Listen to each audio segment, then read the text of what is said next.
ਹੁਣ ਇਸ ਕਰਕੇ ਇਹ ਜਥੇਬੰਦੀ ਬਣਾਈ ਗਈ ਹੈ ਕਿ ਨੌਜਵਾਨਾਂ 'ਚ ਇੱਕ ਤਾਂ ਸਵਾਭੀਮਾਨ ਪੈਦਾ ਹੋ ਵੀ ਜਿਹੜੇ ਇਹਨਾਂ ਦਾ ਉਹ ਗਵਾਉਣਾ ਚਾਹੁੰਦੇ ਆ, ਜਿਹੜੇ ਮੋਰਚੇ ਦੇ ਆਗੂ ਆ ਨਾ, ਇਹਨਾਂ ਦਾ ਸਵਾਭੀਮਾਨ ਮਾਰ ਕੇ ਇਹਨਾਂ ਨੂੰ ਆਪਣੇ ਨਾਲ ਲੈਣਾ ਚਾਹੁੰਦੇ, ਜਿਹੜਾ ਫਿਰ ਇਹ ਕਿਸੇ ਕੰਮ ਦੇ ਨਹੀਂ, ਫਿਰ ਇਹ ਭਾਵੇਂ ਜਾਣ ਤੇ ਭਾਵੇਂ ਨਾ ਜਾਣ, ਜੇ ਉੱਥੇ ਜਾਣ ਤੇ ਆਪਣੇ ਮਾਨ ਸਨਮਾਨ ਨਾਲ ਜਾਣ ਤੇ ਫਿਰ ਮੋਰਚੇ ਦੀ ਚੜ੍ਹ। ਜੇ ਜੋਗਿੰਦਰ ਸਿੰਘ ਉਗਰਾਹਾਂ ਦੀ ਜਥੇਬੰਦੀ ਦਾ ਪ੍ਰਧਾਨ ਜੋਗਿੰਦਰ ਸਿੰਘ ਉਗਰਾਹਾਂ ਹੈ ਨਾ, ਕੋਈ ਉੱਥੇ ਹੋਰ ਸਿਸਟਮ ਨਹੀਂ ਹੈਗਾ ਵੀ ਇਹਦੀ ਕੋਈ ਚੋਣ ਹੋਊਗੀ ਜਾਂ ਚੋਣ ਦੇ ਵਿੱਚੋਂ ਨਿਕਲ ਕੇ ਆਊਗਾ ਜਾਂ ਜਿਹੜਾ ਆਗੂ ਆ ਇਹ ਇਸ ਨੂੰ 5 ਸਾਲਾਂ ਦੀ ਟਰਮ ਆ ਜਾਂ 2 ਸਾਲਾਂ ਦੀ ਟਰਮ ਆ ਉਹਦੇ ਬਦਲੇ ਹੈ ਹੀ ਨਹੀਂ ਐਸਾ ਕੋਈ ਸਿਸਟਮ। ਮਤਲਬ ਇੱਕ ਤਰ੍ਹਾਂ ਦਾ ਜਿਵੇਂ ਨਾ ਮਤਲਬ ਕੋਈ ਗਰੋਹ ਚਲਾਉਣਾ ਹੁੰਦਾ ਐਵੇਂ ਚਲਾਉਂਦਾ। ਹੁਣ ਉਹਦੇ ਵਿੱਚ ਇਹਨਾਂ ਨੇ ਕੋਈ 2 ਨਾਂ ਟਾਰਗੇਟ ਕੀਤੇ, ਲੱਖਾ ਸਦਾਣਾ, ਦੀਪ ਸਿੱਧੂ ਦਾ। ਸਵਾਲ ਤਾਂ ਫਿਰ ਇਹਨਾਂ 'ਤੇ ਬਣਦਾ ਹੀ ਸੀ ਨਾ ਵੀ ਜੇ ਉਹ 2 ਬੰਦੇ ਸਾਰਾ ਕੁਝ ਕਰ ਗਏ ਤੇ ਤੁਸੀਂ ਪਹਿਲਾਂ 32 ਫਿਰ 40 ਫਿਰ 550 ਜਥੇਬੰਦੀਆਂ ਦਾ ਜਿਹੜਾ ਇਹ ਸੀਗਾ ਤੁਹਾਡਾ ਇਕੱਠ ਜਿਹੜਾ ਸੀਗਾ, ਜਿਹਨਾਂ ਨਾਲੇ ਤੁਸੀਂ ਕਹਿੰਦੇ ਸਾਡੇ ਕੋਲ 40 ਸਾਲ ਦਾ ਤਜਰਬਾ ਹੈ ਤੇ ਫਿਰ ਤੁਸੀਂ ਕੀ ਕਰਦੇ ਸੀ?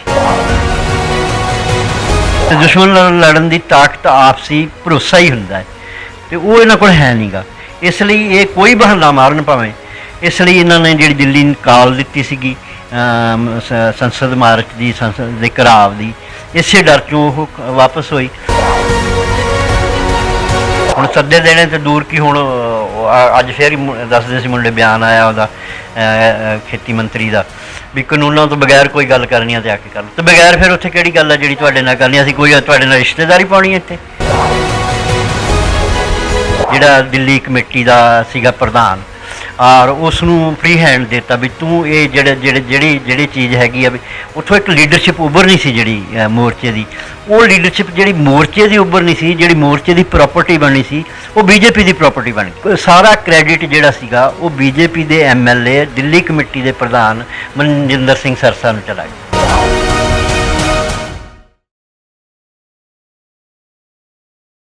ਸਤਿ ਸ਼੍ਰੀ ਅਕਾਲ। ਸੁਰਖਾਬ ਟੀਵੀ ਤੇ ਆਪ ਸਭ ਦਾ ਬਹੁਤ-ਬਹੁਤ ਸਵਾਗਤ ਹੈ। ਮੈਂ ਹਾਂ ਆਕਾਂक्षा। ਕਿਸਾਨੀ ਸੰਘਰਸ਼ ਨੂੰ ਚੱਲਦੇ ਹੋਏ ਲਗਭਗ 7 ਮਹੀਨੇ ਹੋ ਚੁੱਕੇ ਹਨ ਤੇ ਸਾਡੇ ਕਿਸਾਨ ਵੀਰ ਦਿੱਲੀ ਦੇ ਬਾਰਡਰਾਂ ਦੇ ਉੱਪਰ ਡਟੇ ਹੋਏ ਨੇ ਆਪਣੀ ਮੰਗਾਂ ਨੂੰ ਲੈ ਕੇ 3 ਕਾਲੇ ਕਾਨੂੰਨਾਂ ਦੇ ਖਿਲਾਫ। ਇਸ ਦੇ ਵਿੱਚ ਇੱਕ ਨਾਮ ਆਉਂਦਾ ਹੈ ਹਰਦੀਪ ਸਿੰਘ ਡਿਬਡੀਬਾ, ਜਿਨ੍ਹਾਂ ਨੂੰ ਤੁਸੀਂ ਬਖੂਬੀ ਜਾਣਦੇ ਹੋ ਔਰ ਕਿਸਾਨੀ ਸੰਘਰਸ਼ ਦੇ ਲਈ ਇਹਨਾਂ ਦੇ ਘਰ ਵਿੱਚੋਂ ਸ਼ਹੀਦੀ ਵੀ ਦਿੱਤੀ ਜਾ ਚੁੱਕੀ ਹੈ ਜੋ ਇਹਨਾਂ ਦੇ ਪੋਤਰੇ ਜੀ ਦੀ ਸੀ। ਤੇ ਸਾਡੇ ਨਾਲ ਇਸ ਵਕਤ ਬਾਪੂ ਜੀ ਹਾਜ਼ਰ ਨੇ। ਕੱਲ ਇਹਨਾਂ ਵੱਲੋਂ ਚੰਡੀਗੜ੍ਹ ਵਿਖੇ ਇੱਕ ਨਵੀਂ ਜਥੇਬੰਦੀ ਦਾ ਐਲਾਨ ਕੀਤਾ ਗਿਆ। ਗੱਲਬਾਤ ਕਰਦੇ ਹਾਂ ਬਾਪੂ ਜੀ ਦੇ ਨਾਲ। ਸਤਿ ਸ਼੍ਰੀ ਅਕਾਲ ਬਾਪੂ। ਹਾਂਜੀ, ਸਤਿ ਸ਼੍ਰੀ ਅਕਾਲ ਜੀ। ਬਹੁਤ-ਬਹੁਤ ਸਵਾਗਤ ਹੈ ਤੁਹਾਡਾ ਸੁਰਖਾਬ ਟੀਵੀ ਤੇ। ਸਤਿ ਸ਼੍ਰੀ ਅਕਾਲ। ਕੀ ਸਮਝਦੇ ਹੋ ਤੁਸੀਂ ਨਵੀਂ ਜਥੇਬੰਦੀ ਦਾ ਐਲਾਨ ਕੀਤਾ ਹੈ, ਬਣਾਈ ਹੈ, ਕਿਉਂ ਜ਼ਰੂਰਤ ਪਈ ਤੁਹਾਨੂੰ? ਮੈਂ ਜਿਸ ਤਰ੍ਹਾਂ ਤੁਸੀਂ ਜਾਣਦੇ ਹੋ ਕਿ ਜਿਸ ਦਿਨ ਦਾ ਅੰਦੋਲਨ ਚੱਲਦਾ ਸੀ, ਮੈਂ ਡੇ 1 ਤੋਂ ਹੀ ਵੈਸੇ ਤਾਂ ਅੰਦੋਲਨ ਦੇ ਨਾਲ ਸੀਗਾ, ਪਰ 26 ਜਨਵਰੀ ਦੀ ਘਟਨਾ ਤੋਂ ਬਾਅਦ ਜਿਹੜੀ ਮੇਰੀ ਇਨਵੋਲਵਮੈਂਟ ਜਿਹੜੀ ਉਦੋਂ ਬਾਅਦ ਜ਼ਿਆਦਾ ਵਧੀ ਅੰਦੋਲਨ ਵਿੱਚ, ਕਿਉਂਕਿ 26 ਜਨਵਰੀ ਤੋਂ ਬਾਅਦ ਜਿਹੜਾ ਸੀਗਾ ਅੰਦੋਲਨ ਇੱਕ ਤਰ੍ਹਾਂ ਨਾਲ ਇੰਝ ਲੱਗਦਾ ਸੀ ਜਿਵੇਂ ਮੁੱਦੇ ਮੂੰਹ ਡਿੱਗ ਪਿਆ ਹੋਵੇ। ਬਾਰਡਰਾਂ ਦੇ ਉੱਤੋਂ ਜਿਹੜੀ ਅੰਦੋਲਨ ਦੀਆਂ ਰੌਣਕਾਂ ਸੀਗੀਆਂ, ਜਿਹੜੇ ਅੰਦੋਲਨ ਦੀ ਸਟਰੈਂਥ ਸੀਗੀ, ਜਿਹੜੇ ਲੋਕਾਂ ਦੇ ਆਪ ਮੁਹਾਰੇ ਇਕੱਠ ਸੀਗੇ, ਉਹ ਬਿਲਕੁਲ ਵੀਰਾਨ ਹੋ ਗਿਆ ਇੱਕ ਤਰ੍ਹਾਂ ਨਾਲ ਅੰਦੋਲਨ। ਸਾਰੇ ਬੰਨੇ ਹੀ, ਜਿਹੜਾ ਗਾਜ਼ੀਪੁਰ ਸੀ, ਟਿੱਕਰੀ ਸੀ ਜਾਂ ਰਾਜਸਥਾਨ ਬਾਰਡਰ ਸੀਗਾ ਜਾਂ ਸਿੰਘੂ ਮੇਨ ਬਾਰਡਰ ਸੀਗਾ, ਉੱਥੇ ਬਹੁਤ ਘੱਟ ਗਿਣਤੀ ਵਿੱਚ ਲੋਕ ਰਹਿ ਗਏ। ਅਤੇ 26 ਦੀ ਘਟਨਾ ਤੋਂ ਬਾਅਦ ਤਾਂ ਇੱਕ ਵੱਡੀ ਨਿਰਾਸ਼ਾ ਸੀ, ਇਹ ਵਿਸ਼ਵਾਸ ਸੀ, ਬੇਭਰੋਸਗੀ ਸੀਗੀ ਔਰ ਨੌਜਵਾਨਾਂ ਵਿੱਚ ਕੁਛ ਗਿਲਾ ਵੀ ਸੀ, ਗੁੱਸਾ ਵੀ ਸੀਗਾ, ਕਿਉਂਕਿ 26 ਜਨਵਰੀ ਦੀ ਜਿਹੜੀ ਘਟਨਾ ਸੀਗੀ ਉਹਦੇ ਵਿੱਚ ਕੁਝ ਇਹੋ ਜਿਹੀਆਂ ਘਟਨਾਵਾਂ ਵਾਪਰੀਆਂ ਜਿਨ੍ਹਾਂ ਨੂੰ ਸਾਡੇ ਦੇਸ਼ ਦੇ ਮੀਡੀਆ ਨੇ ਜਿਹੜਾ ਸੀ ਉਹਨਾਂ ਨੂੰ ਬਹੁਤ ਵਧਾ ਚੜ੍ਹਾ ਕੇ ਪੇਸ਼ ਕੀਤਾ ਔਰ ਅੰਦੋਲਨ ਨੂੰ ਬਦਨਾਮ ਕਰਨ ਵਾਸਤੇ ਇੱਕ ਹਥਿਆਰ ਦੇ ਤੌਰ 'ਤੇ ਉਸ ਨੂੰ ਇਸਤੇਮਾਲ ਕੀਤਾ। ਅਤੇ ਸਾਡੀ ਜਥੇਬੰਦੀਆਂ ਦੀ ਅਗਵਾਈ ਕਰ ਰਿਹਾ ਜਿਹੜੀ ਲੀਡਰਸ਼ਿਪ ਸੀਗੀ, ਉਹ ਉਸ ਸਮੇਂ ਦੇ ਹਾਲਾਤਾਂ ਮੁਤਾਬਕ ਜਿਹੜਾ ਉਹਨਾਂ ਨੂੰ ਜਿਸ ਤਰ੍ਹਾਂ ਦਾ ਸਟੈਂਡ ਲੈਣਾ ਚਾਹੀਦਾ ਸੀ, ਜਿਸ ਤਰ੍ਹਾਂ ਦਾ ਪੱਖ ਆਪਣਾ ਰੱਖਣਾ ਚਾਹੀਦਾ ਸੀਗਾ, ਉਹ ਜਿਹੜਾ ਪੋਲੀਟੀਕਲ ਪੈਂਤੜਾ ਜਿਹੜਾ ਉਹਨਾਂ ਦਾ ਹੋਣਾ ਚਾਹੀਦਾ ਸੀ ਉਹ ਨਹੀਂ ਲੈ ਸਕੇ। ਉਹਨਾਂ ਨੇ ਉਹੀ ਲਾਈਨ ਅਡੋਪਟ ਕੀਤੀ ਜਿਹੜੀ ਸਰਕਾਰ ਦੀ ਲਾਈਨ ਸੀ ਔਰ ਸਾਰਾ ਜਿਹੜਾ ਸੀਗਾ 26 ਜਨਵਰੀ ਦਾ ਜਿਹੜਾ ਸਾਰੇ ਹਾਲਾਤਾਂ ਦਾ ਜਿਹੜਾ ਸੀਗਾ ਉਹ ਨੌਜਵਾਨਾਂ ਦੇ ਸਿਰ ਮੜ੍ਹ ਦੇਣ ਦੀ ਕੋਸ਼ਿਸ਼ ਕੀਤੀ ਗਈ। ਉਹਨਾਂ ਨੂੰ ਗੈਰ ਜ਼ਿੰਮੇਦਾਰ, ਉਹਨਾਂ ਨੂੰ ਹੁੱਲੜਬਾਜ਼ ਔਰ ਉਹਨਾਂ ਨੂੰ ਸਰਕਾਰੀ ਏਜੰਸੀਆਂ ਦੇ ਬੰਦੇ ਇੱਥੋਂ ਤੱਕ ਗਦਾਰ ਤੱਕ ਉਹਨਾਂ ਨੂੰ ਕਹਿ ਦਿੱਤਾ ਗਿਆ, ਖਾਲਿਸਤਾਨੀ ਬਹੁਤ ਕੁਝ ਕਿਹਾ ਗਿਆ। ਮਤਲਬ ਦੁਸ਼ਮਣ ਕਵੇ ਤਾਂ ਕਵੇ ਕੋਈ ਗੱਲ ਨਹੀਂ ਸੀਗੀ, ਪਰ ਜਦੋਂ ਦੋਸਤਾਂ ਵੱਲੋਂ ਇਹ ਹਮਲਾ ਹੋਇਆ, ਜਥੇਬੰਦੀਆਂ ਵੱਲੋਂ ਇਹ ਗੱਲਾਂ ਕਹੀਆਂ ਗਈਆਂ, ਅਤੇ ਉਸ ਨੂੰ ਲੈ ਕੇ ਕਿਸਾਨਾਂ ਵਿੱਚ ਔਰ ਨੌਜਵਾਨਾਂ ਵਿੱਚ ਬਹੁਤ ਵੱਡੀ ਨਾਰਾਜ਼ਗੀ ਸੀ ਵੀ ਜਿਨ੍ਹਾਂ ਦੀ ਕਾਲ ਸੀਗੀ, ਜਿਨ੍ਹਾਂ ਨੇ 26 ਜਨਵਰੀ ਨੂੰ ਦਿੱਲੀ ਆਉਣ ਵਾਸਤੇ ਸੱਦਾ ਦਿੱਤਾ ਸੀ, ਔਰ ਸੱਦਾ ਦੇਣ ਤੋਂ ਪਹਿਲਾਂ ਮਹੀਨਾ ਪਰ ਜਿਹੜੀ ਉਹਨਾਂ ਨੇ ਉਸ ਕਾਲ ਨੂੰ ਕਾਮਯਾਬ ਕਰਨ ਵਾਸਤੇ ਜਿਸ ਤਰ੍ਹਾਂ ਦੀਆਂ ਸਟੇਟਮੈਂਟਾਂ ਸੀਗੀਆਂ ਸਟੇਜ ਦੇ ਉੱਤੇ, ਜਿਸ ਤਰ੍ਹਾਂ ਦੇ ਭਾਸ਼ਣ ਸੀ, ਅਨਾਊਂਸਮੈਂਟ ਸੀਗੀ ਵੀ ਅਸੀਂ ਦਿੱਲੀ ਦੀ ਹਿੱਕ 'ਤੇ ਟਰੈਕਟਰ ਚਲਾਉਣੇ ਆ, ਅਸੀਂ ਲਾਲ ਕਿਲ੍ਹੇ 'ਤੇ ਜਾਣਾ ਹੈ, ਇਹੋ ਜਿਹੇ ਮਤਲਬ ਉਕਸਾਵੇ ਵਾਲੀਆਂ ਜਿਹੜੀਆਂ ਉਹਨਾਂ ਦੀਆਂ ਤਕਰੀਰਾਂ ਸੀ, ਉਹਨਾਂ ਨੇ ਨੌਜਵਾਨਾਂ ਨੂੰ ਬਹੁਤ ਜ਼ਿਆਦਾ ਇਮੋਸ਼ਨਲ ਕਰਕੇ ਦਿੱਲੀ ਵੱਲ ਲਿਆਂਦਾ। ਔਰ ਇਹੀ ਵਜ੍ਹਾ ਸੀ ਕਿ ਉੱਦਣ ਜਿਹੜੇ ਮੀਡੀਆ ਰਿਪੋਰਟਾਂ ਨੇ ਉਹ ਇਹ ਦੱਸਦੀਆਂ ਨੇ ਵੀ 7 ਤੋਂ 8 ਲੱਖ ਲੋਕ ਸੀਗਾ ਜਿਹੜਾ ਉੱਦਣ ਸੀਗਾ ਉੱਥੇ। ਹੁਣ ਐਡੀ ਵੱਡੀ ਗਿਣਤੀ ਨੂੰ ਮਤਲਬ ਇੱਕ ਲਾਈਨ ਦੇ ਵਿੱਚ ਜਾਂ ਆਪਣੇ ਜਾਬਤੇ ਵਿੱਚ ਰੱਖ ਕੇ ਚਲਾਉਣਾ ਕਿਸੇ ਵੀ ਅੰਦੋਲਨਕਾਰੀ ਜਿਹੜਾ ਅਗਵਾਈ ਕਰ ਰਿਹਾ ਉਹਨਾਂ ਦੇ ਵੱਸ ਦੀ ਗੱਲ ਨਹੀਂ ਹੁੰਦੀ, ਇਸ 'ਤੇ ਉਹਨਾਂ ਨੂੰ ਬਲੇਮ ਨਹੀਂ ਕੀਤਾ ਜਾ ਸਕਦਾ। ਪਰ ਜੇ ਉਹਨਾਂ ਦੇ ਸੱਦੇ 'ਤੇ ਆਏ ਹੋਏ ਲੋਕ ਸਰਕਾਰੀ ਟਰੈਪ ਦੇ ਵਿੱਚ ਫਸ ਗਏ, ਜਿਹੜਾ ਸਰਕਾਰ ਨੇ ਟਰੈਪ ਵਿਛਾਇਆ ਹੋਇਆ ਸੀ, ਜਿਹੜੀਆਂ ਸਾਰੀਆਂ ਕੋਸ਼ਿਸ਼ਾਂ ਪਹਿਲਾਂ ਉਹਨਾਂ ਦੀ ਨਾਕਾਮ ਹੋ ਚੁੱਕੀਆਂ ਸੀਗੀਆਂ ਵੀ ਅੰਦੋਲਨ ਨੂੰ ਬਦਨਾਮ ਕਰਨ ਵਾਲੀਆਂ, ਅਤੇ ਉਹਨਾਂ ਨੇ ਫਿਰ 26 ਜਨਵਰੀ ਨੂੰ ਇੱਕ ਵੱਡਾ ਟਰੈਪ ਵਿਛਾਇਆ ਸੀ ਜਿਸ ਵਿੱਚ ਉਹਨਾਂ ਨੇ ਅੰਦੋਲਨ ਨੂੰ ਫਸਾ ਲਿਆ ਔਰ ਨੌਜਵਾਨਾਂ ਨੂੰ ਵੀ ਫਸਾ ਲਿਆ। ਜਿੱਧਰ ਨੂੰ ਜਿਹੜੇ ਉਹਨਾਂ ਨੂੰ ਰੂਟ ਮਿਲੇ ਹੋਏ ਸੀ ਉਹ ਰੂਟਾਂ 'ਤੇ ਜਾਣ ਦੀ ਬਜਾਏ ਸਰਕਾਰ ਦਾ ਜਿਹੜਾ ਤੰਤਰ ਸੀ ਉਹੀ ਨੌਜਵਾਨਾਂ ਨੂੰ ਲਾਲ ਕਿਲ੍ਹੇ ਵੱਲ ਲੈ ਗਿਆ ਔਰ ਲਾਲ ਕਿਲ੍ਹੇ ਦੇ ਵੱਡੇ ਦਰਵਾਜ਼ੇ ਖੁੱਲ੍ਹੇ ਸੀ ਉੱਦਣ ਵੀ ਜਿਸ ਆਮ ਸਧਾਰਨ ਦਿਨਾਂ ਦੇ ਵਿੱਚ ਵੀ ਜਿਹੜਾ ਹੈ ਉਹ ਲਾਲ ਕਿਲ੍ਹੇ ਦੇ ਵਿੱਚ 3 ਥਾਵਾਂ 'ਤੇ ਚੈੱਕ ਹੁੰਦਾ ਹੈ ਅਤੇ ਫਿਰ ਬੰਦਾ ਜਾਂਦਾ ਟੂਰਿਸਟ ਜਿਹੜਾ ਆਉਂਦਾ, ਪਰ ਉਸ ਦਿਨ ਵੱਡੇ ਦਰਵਾਜ਼ੇ ਖੁੱਲ੍ਹੇ ਸੀ, ਲੋਕੀ ਟਰੈਕਟਰ ਟਰਾਲੀਆਂ ਸਣੇ ਅੰਦਰ ਵੜ ਗਏ। ਹੋਣਾ ਤਾਂ ਇਹ ਚਾਹੀਦਾ ਸੀ ਕਿ ਸਾਡੇ ਜਥੇਬੰਦੀਆਂ ਸਰਕਾਰ ਤੋਂ ਇਹ ਸਵਾਲ ਪੁੱਛਦੀਆਂ ਵੀ ਜਿੱਥੇ 2 ਘੰਟੇ ਪਹਿਲਾਂ ਤੱਕ ਸਾਡੇ ਦੇਸ਼ ਦਾ ਸਾਰਾ VIP ਜਿਹੜਾ ਸੀ ਉਹ ਲਾਲ ਕਿਲ੍ਹੇ 'ਤੇ ਸੀਗਾ, ਹਾਈ ਸਿਕਿਉਰਿਟੀ ਸੀਗੀ ਉੱਥੇ, ਅਤੇ ਉਸ ਤੋਂ 2 ਘੰਟੇ ਬਾਅਦ ਲਾਲ ਕਿਲ੍ਹਾ ਇੰਨਾ ਸੁੰਨਾ ਕਿਉਂ ਸੀ? ਉਹ ਸਾਰੀ ਸਿਕਿਉਰਿਟੀ ਇੱਥੋਂ ਗਾਇਬ ਕਿਉਂ ਸੀਗੀ? ਸਾਰਾ ਟਰੈਪ ਸੀਗਾ। ਇਹਨਾਂ ਨੂੰ ਜਿਹੜੀ ਸਾਡੀ ਲੀਡਰਸ਼ਿਪ ਸੀ, ਇਹਨਾਂ ਨੂੰ ਜਿਹੜੀ ਸਰਕਾਰ ਤੋਂ ਜਵਾਬ ਤਲਬੀ ਕਰਨੀ ਚਾਹੀਦੀ ਸੀ ਨਾ, ਉਹ ਕਰਨ ਦੀ ਬਜਾਏ ਇਹਨਾਂ ਨੇ ਉਹੀ ਲਾਈਨ ਜਿਹੜੀ ਉਹਨਾਂ ਨੇ ਫੜੀ ਉਹੀ ਇਹਨਾਂ ਨੇ ਫੜ ਲਈ।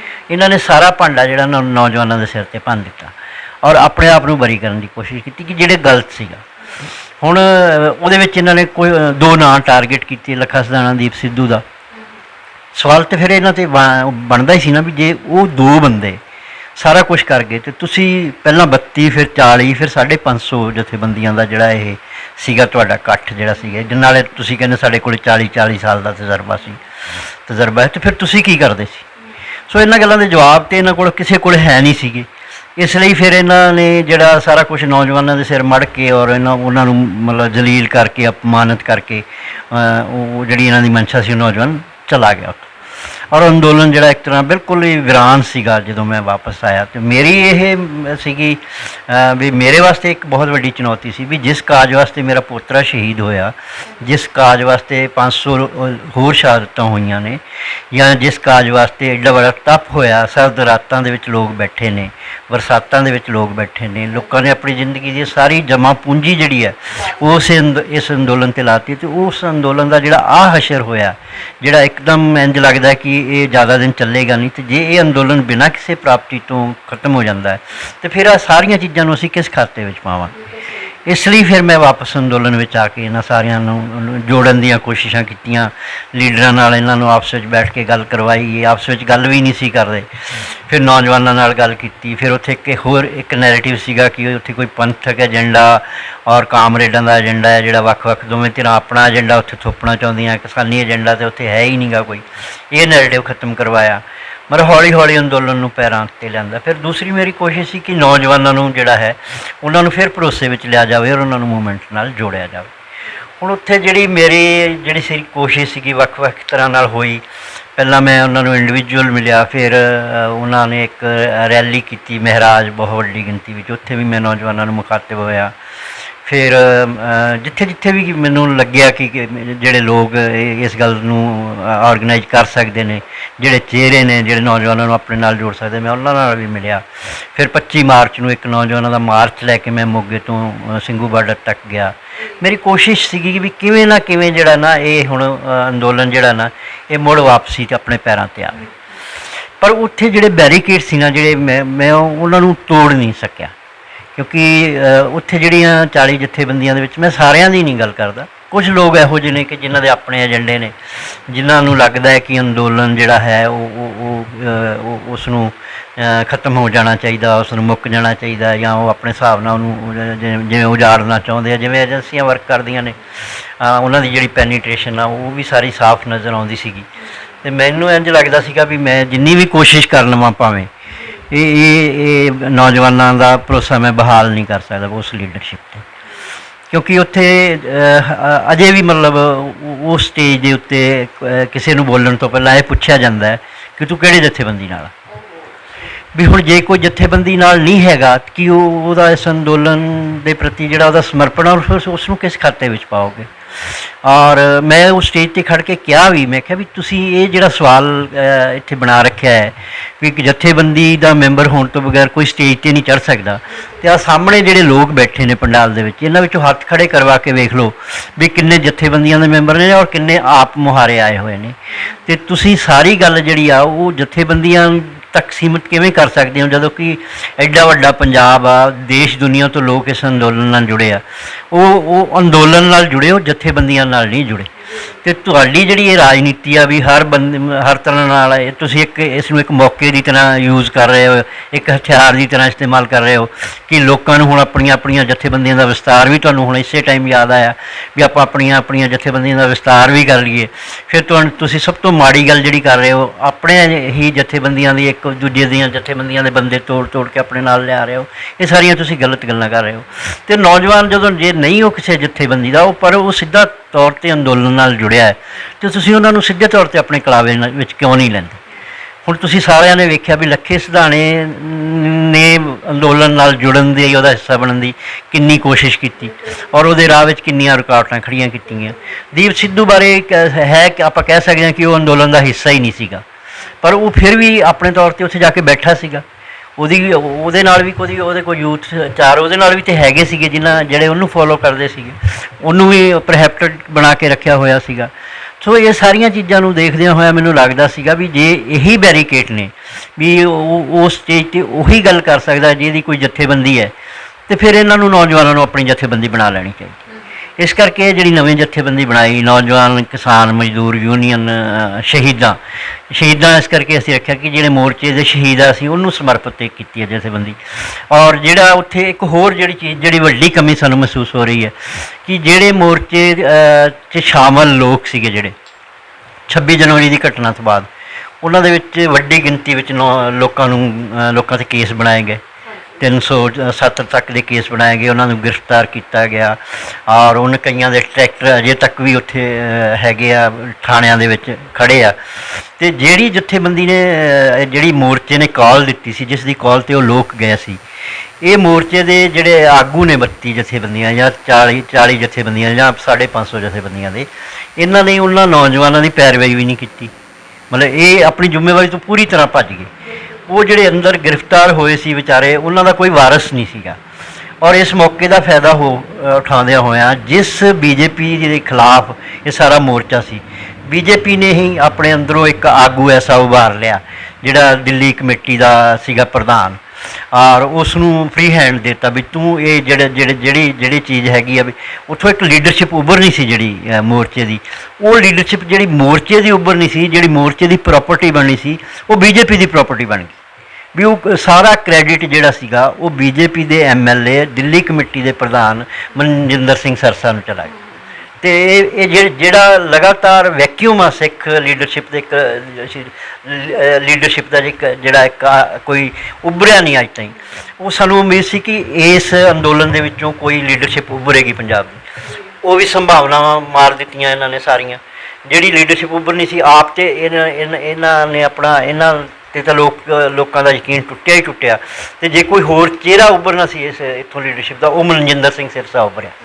ਮੈਂ ਉਹਦੀ ਕੋਈ ਮੁਖਾਲਫਤ ਨਹੀਂ ਕਰਦਾ, ਕਿਉਂਕਿ ਉਹਨੇ ਵੀ ਜ਼ਿੰਦਗੀ 'ਚ ਰਾਜਨੀਤੀ ਕੀਤੀ ਹੈ ਔਰ ਰਾਜਨੀਤੀ ਉਹਨੇ ਕਰਨੀ ਹੈ। ਉਹਨੇ ਆਪਣੀ ਪਾਰਟੀ ਦੀ ਰਾਜਨੀਤੀ ਕਰਨੀ, ਉਹ ਅਕਾਲੀ ਦਲ ਨਾਲ ਜੁੜਿਆ, ਉਹਨੇ ਆਪਣੀ ਪਾਰਟੀ ਦੀ ਰਾਜਨੀਤੀ ਕਰਨੀ, ਉਹਨੇ ਕੀਤੀ ਔਰ ਬਹੁਤ ਵਧੀਆ ਤਰੀਕੇ ਨਾਲ ਕੀਤੀ। ਔਰ ਸਾਰਾ ਕ੍ਰੈਡਿਟ ਜਿਹੜਾ ਸੀ ਉਹ ਮਨਜਿੰਦਰ ਸਿੰਘ ਸਿਰਸਾ ਲੈ ਗਿਆ। ਉਹਨੇ ਮਿਹਨਤ ਕੀਤੀ, ਉਹਨੇ ਉਹ ਜਿਹੜੀਆਂ ਜ਼ਿੰਮੇਵਾਰੀਆਂ ਅੰਦੋਲਨਕਾਰੀਆਂ ਦੀਆਂ ਸੀਗੀਆਂ, ਜਿਹੜੀਆਂ ਇਹਨਾਂ ਦੇ ਜਥੇਬੰਦੀਆਂ ਦੀਆਂ ਸੀ, ਜਿੱਤੋਂ ਇਹ ਭੱਜ ਗਏ ਸੀਗੇ, ਉਹ ਜ਼ਿੰਮੇਵਾਰੀਆਂ ਉਹਨੇ ਚੁੱਕ ਲਈਆਂ। ਅਤੇ ਫਿਰ ਇਹ ਸਾਰੀਆਂ ਚੀਜ਼ਾਂ ਜਿਹੜੀਆਂ ਸੀ ਨਾ, ਇਹ ਸਾਡੇ ਵਾਸਤੇ ਬਹੁਤ ਵੱਡੀ ਚਿੰਤਾ ਪੈਦਾ ਕਰਦੀਆਂ ਵੀ ਇੱਕ ਬੰਨੇ ਤਾਂ ਪੰਜਾਬ ਦੇ ਵਿੱਚ ਇਹੋ ਜਿਹੀ ਫਿਜ਼ਾ ਬਣੀ ਹੋਈ ਹੈ ਕਿ ਜਿਹੜੀਆਂ 3 ਪਾਰਟੀਆਂ ਪੋਲੀਟੀਕਲ ਹੈਗੀਆਂ, ਜਿਵੇਂ ਅਕਾਲੀ ਦਲ ਹੈ ਜਾਂ BJP ਆ, ਕਾਂਗਰਸ ਆ, ਜਾਂ ਆਮ ਆਦਮੀ ਪਾਰਟੀ ਵੀ ਹੈਗੀ ਆ, ਇਹਨਾਂ ਤੋਂ ਲੋਕਾਂ ਦਾ ਭਰੋਸਾ ਟੁੱਟਿਆ ਹੋਇਆ। ਲੋਕ ਇੱਕ ਵੱਡਾ ਪੋਲੀਟੀਕਲ ਬਦਲ ਚਾਹੁੰਦੇ ਆ। ਜੇ ਉਹ ਪੋਲੀਟੀਕਲ ਬਦਲ ਵੀ ਦੇਣਾ ਹੈ ਤਾਂ ਉਹਦੀ ਗਰੰਟੀ ਵੀ ਹੈ ਕਿ ਜਿਹੜਾ ਮੋਰਚਾ ਹੈ ਉਸ ਦਾ ਮਜ਼ਬੂਤ ਹੋਣਾ। ਜੇ ਮੋਰਚਾ ਕਿਸਾਨੀ ਅੰਦੋਲਨ ਮਜ਼ਬੂਤ ਆ ਤੇ ਫਿਰ ਪੋਲੀਟੀਕਲ ਬਦਲ ਵੀ ਮਜ਼ਬੂਤ ਆ। ਜੇ ਅੰਦੋਲਨ ਕਮਜ਼ੋਰ ਆ ਤੇ ਫਿਰ ਪੋਲੀਟੀਕਲ ਬਦਲ ਵੀ ਕਮਜ਼ੋਰ ਆ। ਜਿਹੜੀਆਂ ਸਾਰੀਆਂ ਪਾਰਟੀਆਂ ਦੀ ਇਹ ਸਾਜ਼ਿਸ਼ ਹੈ ਇਸ ਦੇ ਪਿੱਛੇ ਕਿ ਅੰਦੋਲਨ ਨੂੰ ਵੱਧ ਤੋਂ ਵੱਧ ਕਮਜ਼ੋਰ ਕਰ ਦਿੱਤਾ ਜਾਵੇ। ਜੇ ਉੱਥੋਂ ਲੋਕ ਬਦਜ਼ਨ ਹੋ ਕੇ, ਨਿਰਾਸ਼ ਹੋ ਕੇ ਔਰ ਮਤਲਬ ਆਪਣੇ ਆਪ ਨੂੰ ਮਤਲਬ ਲੁੱਟੇ ਪਿੱਟੇ ਮਹਿਸੂਸ ਕਰਕੇ ਆਉਣਗੇ ਨਾ, ਤੇ ਉਹ ਕਿਸੇ ਹੌਸਲਾ ਹੀ ਨਹੀਂ ਕਰ ਪਾਉਣਗੇ ਕਿ ਕਿਸੇ ਪੋਲੀਟੀਕਲ ਬਦਲ ਦੀ ਗੱਲ ਕਰ ਸਕਣ। ਇਸ ਲਈ ਇਹ ਬੜੇ ਤਰ੍ਹਾਂ ਦੀ ਗੇਮ ਆ ਜਿਹੜੀ, ਇਹਨੂੰ ਸਮਝਣ ਦੀ ਲੋੜ ਆ ਔਰ ਇਹ ਸਾਰੀਆਂ ਚੀਜ਼ਾਂ 'ਤੇ ਕੰਮ ਕਰਨ ਦੀ ਲੋੜ ਆ। ਵੀ ਜੇ ਮੈਂ ਹੁਣ ਇੱਕੋ ਹੀ ਗੱਲ ਕਰਾਂ ਵੀ ਜੇ ਮੈਂ ਆਪਣੇ ਬਾਰੇ ਸੋਚਾਂ, ਮੈਂ ਸਿਰਫ ਮੈਨੂੰ ਮੇਰਾ ਠੀਕ ਠਾਕ ਹੋਣਾ ਚਾਹੀਦਾ, ਬਾਕੀ ਜੋ ਮਰਜ਼ੀ ਹੋਵੇ, ਕਿਉਂਕਿ ਮੈਂ ਐਸਾ ਸੋਚ ਨਹੀਂ ਸਕਦਾ। ਮੈਂ ਪਿਛਲੇ 40 ਸਾਲ ਤੋਂ ਪੰਜਾਬ ਦੇ ਵਿੱਚ ਪੰਜਾਬ ਦੇ ਹੱਕਾਂ ਲਈ ਲੜ ਰਿਹਾ। ਪੰਜਾਬ ਦੇ ਜੋ ਕੁਛ ਪੰਜਾਬ ਨਾਲ ਧੱਕਾ ਹੁੰਦਾ, ਮੈਂ ਹਰ ਮੂਮੈਂਟ ਦੇ ਵਿੱਚ ਪੰਜਾਬ ਨਾਲ ਖੜਾ ਹਾਂ। ਅਤੇ ਮੈਨੂੰ ਇਹ ਸੀਗਾ ਵੀ ਮੈਨੂੰ ਅੱਜ ਮੈਂ ਆਪਣੀ ਲਾਈਨ ਨਹੀਂ ਬਦਲ ਸਕਦਾ। ਜੇ ਜੇ ਨਵਨੀਤ ਦੀ ਸ਼ਹਾਦਤ ਤੋਂ ਬਾਅਦ ਜੇ ਸਟੈਬਲਿਸ਼ ਪੋਲੀਟੀਕਲ ਪਾਰਟੀਆਂ ਮੇਰੇ ਵਾਸਤੇ ਸਾਰੇ ਦਰਵਾਜ਼ੇ ਖੋਲ੍ਹਦੀਆਂ ਅਤੇ ਮੈਂ ਆਪਣੇ ਨਿੱਜ ਵਾਸਤੇ ਮੈਂ ਕਾਂਗਰਸ ਜੁਆਇਨ ਕਰ ਲਾਂ, ਮੈਂ ਕਾਂਗਰਸ ਨਾਲ ਚਲੇ ਜਾਵਾਂ, ਮੈਂ ਅਕਾਲੀਆਂ ਨਾਲ ਚਲੇ ਜਾਵਾਂ, ਜਾਂ ਮੈਂ ਯੂਪੀ ਦੇ ਵਿੱਚ ਸਮਾਜਵਾਦੀ ਪਾਰਟੀ ਨਾਲ ਮੇਰਾ ਵਧੀਆ ਤਾਲਮੇਲ ਆ, ਮੈਂ ਉਹਨਾਂ ਨਾਲ ਚਲਾ ਜਾਵਾਂ ਔਰ ਪੰਜਾਬ ਵੱਲੋਂ ਪੰਜਾਬ ਛੱਡ ਕੇ। ਆਫਰ ਕੀਤਾ ਕਿਸੇ ਪਾਰਟੀ ਨੇ? ਮੈਨੂੰ ਹੈ ਹੀ ਆ ਜੀ, ਸਾਰਾ ਕੁਛ ਹੀ ਹੈਗਾ ਮੇਰੇ ਕੋਲ। ਕਿੰਨਾਂ ਨੇ ਬੁਲਾਇਆ? ਨਹੀਂ, ਮੇਰੇ ਘਰ ਤੱਕ ਗਏ ਆ ਜੀ ਸਾਰੇ। ਕੌਣ ਆਏ, ਕਿਹੜੀ ਪਾਰਟੀ? ਮੈਂ ਕਹਿੰਦਾ ਕਾਂਗਰਸ ਵੀ ਮੇਰੇ ਘਰ ਗਈ ਆ, ਸਮਾਜਵਾਦੀ ਪਾਰਟੀ ਮੇਰੇ ਘਰ ਗਈ ਆ, ਅਕਾਲੀ ਮੇਰੇ ਘਰ ਗਏ ਆ, ਮਤਲਬ ਢੀਂਡਸਾ ਗਰੁੱਪ ਵਾਲੇ ਮੇਰੇ ਘਰ ਗਏ ਨੇ, ਖਹਿਰਾ ਸਾਹਿਬ ਰੈਗੂਲਰ ਮੇਰੇ ਨਾਲ ਰਹੇ ਨੇ। ਅਤੇ ਮੈਨੂੰ ਤਾਂ ਕੋਈ ਪ੍ਰੋਬਲਮ ਨਹੀਂ ਸੀ ਜੇ ਮੈਂ ਰਾਜਨੀਤੀ ਕਰਨੀ ਹੁੰਦੀ, ਪਰ ਮੈਂ ਰਾਜਨੀਤੀ ਨਹੀਂ ਕਰਨੀ। ਮੇਰਾ ਮਕਸਦ ਪੰਜਾਬ ਨੂੰ ਬਚਾਉਣਾ। ਪੰਜਾਬ ਜਿਹੜਾ ਬਚਦਾ ਹੈ ਅਤੇ ਪੰਜਾਬ ਦਾ ਮੇਰਾ ਮੰਨਣਾ ਹੈ ਕਿ ਪੰਜਾਬ ਦੇ ਵਿੱਚ ਜਿਹੜੀ ਖੇਤਰੀ ਪਾਰਟੀ ਦਾ ਜਿਹੜਾ ਵੈਕਿਊਮ ਆ ਜਿਹੜਾ, ਉਹ ਨਹੀਂ ਜਿੰਨਾ ਚਿਰ ਭਰਿਆ ਜਾਂਦਾ ਉਹਨਾਂ ਚਿਰ ਪੰਜਾਬ ਨਹੀਂ ਬਚਦਾ। ਜਿਹੜੀਆਂ ਪੰਜਾਬ ਦੀਆਂ ਪਾਰਟੀਆਂ ਦਾ ਰਿਮੋਟ ਦਿੱਲੀ ਦੇ ਹੱਥ ਵਿੱਚ ਹੋਏਗਾ, ਉਹ ਪੰਜਾਬ ਦੀ ਗੱਲ ਨਹੀਂ ਕਰ ਸਕਦੇ, ਕਿਉਂਕਿ ਇੱਥੇ ਇਕੱਲੀ ਕਿਸਾਨੀ ਦੀ ਗੱਲ ਨਹੀਂ ਹੈ, ਸਾਰੀ ਇੰਡਸਟਰੀ ਵੀ ਪੰਜਾਬ ਦੀ ਜਿਹੜੀ ਉਹ ਤੁਸੀਂ ਵੇਖਦੇ ਹੋ ਕਿਵੇਂ ਉੱਜੜ ਗਈ ਹੈ। ਛੋਟਾ ਵਪਾਰੀ ਜਿਹੜਾ ਉਹ ਕਿਵੇਂ ਉੱਜੜਿਆ ਹੈ। ਜੇ ਕਿਸਾਨੀ ਬੇਸਡ, ਹਾਂ, ਅਤੇ ਕਿਸਾਨੀ ਬੇਸਡ ਨਾਲ ਜਿੰਨੀਆਂ ਵੀ ਜੁੜੀਆਂ ਪੰਜਾਬ 'ਚ ਜੁੜਿਆ ਹੋਇਆ ਹੀ ਕਿਸਾਨੀ ਦੇ ਨਾਲ, ਚਾਹੇ ਉਹ ਇੰਡਸਟਰੀ ਹੈ, ਚਾਹੇ ਹੋਰ ਕੋਈ ਵੀ ਖੇਤਰ ਨੇ, ਸਾਰੇ ਉਹ ਖੇਤੀ ਨਾਲ ਜੁੜੇ ਹੋਏ ਨੇ। ਅਤੇ ਜੇ ਖੇਤੀ ਉਜੜਦੀ ਹੈ ਤਾਂ ਸਭ ਕੁਛ ਉਜੜ ਜਾਣਾ। ਅਤੇ ਜਿਨ੍ਹਾਂ ਨੇ ਪੰਜਾਬ ਨੂੰ ਵਸਾਉਣਾ ਹੈ, ਉਹ ਪੰਜਾਬ ਨੂੰ ਉਜਾੜਨ ਲਈ ਆਧਾਰ ਖਾਈ ਬੈਠੇ। ਆਪਾਂ ਸਾਰੇ ਜਾਣਦੇ ਵੀ ਉਹਨਾਂ ਨੇ ਆਪਣੇ 2 ਘਰਾਣਿਆਂ ਦਾ ਹੀ ਰਾਜ ਹੈ ਪੰਜਾਬ 'ਤੇ ਲਗਾਤਾਰ। ਵੀ 5 ਸਾਲ ਤੁਸੀਂ ਕਰ ਲਓ, 5 ਸਾਲ ਅਸੀਂ ਕਰ ਲੈਂਦੇ ਹਾਂ। ਪਹਿਲਾਂ ਤਾਂ ਇਹ ਚੀਜ਼ਾਂ ਪਰਦੇ ਵਿੱਚ ਹੁੰਦੀਆਂ ਸੀ, ਐਰਕੀ ਤਾਂ ਪਰਦਾ ਵੀ ਨਹੀਂ ਰੱਖਿਆ। ਵੀ ਹੁਣ 10 ਸਾਲ ਅਕਾਲੀ ਰਾਜ ਕਰਕੇ ਗਏ, ਹੁਣ ਕਾਂਗਰਸ ਆਈ ਅਤੇ 5 ਸਾਲ ਇਹਨਾਂ ਨੇ ਇੱਕ ਦੂਜੇ ਨਾਲ ਮਤਲਬ ਇਹਨਾਂ ਦੀ ਲੁੱਟ ਬਰਾਬਰ ਜਾਰੀ ਰਹੀ। ਹੁਣ ਜਿਵੇਂ ਨਵਜੋਤ ਸਿੰਘ ਸਿੱਧੂ ਇਸ਼ੂ ਤਾਂ ਬਹੁਤ ਵੱਡੇ ਚੁੱਕਦਾ ਹੈ ਵੀ ਉਹ ਇੱਥੇ ਲੈਂਡ ਮਾਫੀਆ ਹੈ, ਇੱਥੇ ਸ਼ਰਾਬ ਮਾਫੀਆ ਹੈ ਜਾਂ ਇਹ ਹੈ, ਪਰ ਜੇ ਕੱਲ੍ਹ ਨੂੰ ਮੰਨ ਲਓ ਨਵਜੋਤ ਸਿੰਘ ਸਿੱਧੂ ਨੂੰ ਇੰਚਾਰਜ ਬਣਾ ਦਿੰਦੀ ਹੈ ਕਾਂਗਰਸ, ਕੀ ਉਹ ਮੇਕ ਸ਼ੋਰ ਕਰੇਗਾ ਕਿ ਉਹ ਜਿਨ੍ਹਾਂ ਨੇ ਪਿਛਲੇ 5 ਸਾਲ ਕਾਂਗਰਸ ਦੇ ਵਿੱਚ ਲੁੱਟਿਆ ਹੈ ਲੈਂਡ ਮਾਫੀਆ, ਸੈਂਡ ਮਾਫੀਆ, ਉਹਨਾਂ ਨੂੰ ਐਕਸਪੋਜ਼ ਕਰੇ, ਉਹਨਾਂ ਨੂੰ ਅੱਗੇ ਤੋਂ ਟਿਕਟ ਨਾ ਲੈਣ ਦੇਵੇ। ਜੇ ਉਹਨਾਂ ਨੂੰ ਟਿਕਟ ਦੇਣੀ ਹੈ ਤਾਂ ਪਹਿਲਾਂ ਜਿੰਨਾ ਉਹਨਾਂ ਨੇ ਪੰਜਾਬ ਦਾ ਲੁੱਟਿਆ ਸਰਮਾਇਆ ਉਹ ਜਮ੍ਹਾਂ ਕਰਵਾਵੇ ਉਹਨਾਂ ਤੋਂ। ਕੀ ਐਸਾ ਕਰਵਾ ਲੇਗਾ? ਮੈਨੂੰ ਨਹੀਂ ਲੱਗਦਾ। ਅਤੇ ਜੇ ਨਵਜੋਤ ਸਿੰਘ ਇਹ ਚੀਜ਼ਾਂ ਤਾਂ ਖਹਿਰਾ ਸਾਹਿਬ ਵੀ ਕਿਹਾ ਕਰਦੇ ਸੀ, ਅੱਜ ਉਹ ਦੇਖੋ ਪਾਰਟੀ। ਉਹੀ ਕਹਿੰਦਾ ਨਾ ਵੀ ਇਹਨਾਂ ਦਾ ਸੈਟਅਪ ਪਾਰਟੀਆਂ ਦਾ ਜਿਹੜਾ ਇਹਦੇ ਵਿੱਚ ਰਹਿ ਕੇ ਜੇ ਇਹ ਸਮਝਦੇ ਨਾ ਵੀ ਅਸੀਂ ਕੁਛ ਕਰ ਲਾਂਗੇ, ਨਹੀਂ ਕਰ ਪਾਉਣਗੇ। ਕਿਉਂਕਿ ਜੇ ਉਹੀ ਚਿਹਰੇ ਉਹੀ ਲੋਕ ਕਾਂਗਰਸ ਦੀ ਟਿਕਟ 'ਤੇ ਜਿੱਤ ਕੇ ਜਾਣਗੇ ਜਿਨ੍ਹਾਂ ਨੇ ਨਵਜੋਤ ਸਿੰਘ ਸਿੱਧੂ ਨੂੰ ਮੁੱਖ ਮੰਤਰੀ ਬਣਾਉਣਾ, ਅਤੇ ਉਹਨਾਂ ਦੀ ਨਵਜੋਤ ਸਿੰਘ ਸਿੱਧੂ ਦੀ ਫਿਰ ਇਹ ਜ਼ਰੂਰਤ ਬਣ ਜਾਣਗੇ ਨਾ ਸਾਰੇ ਲੋਕ।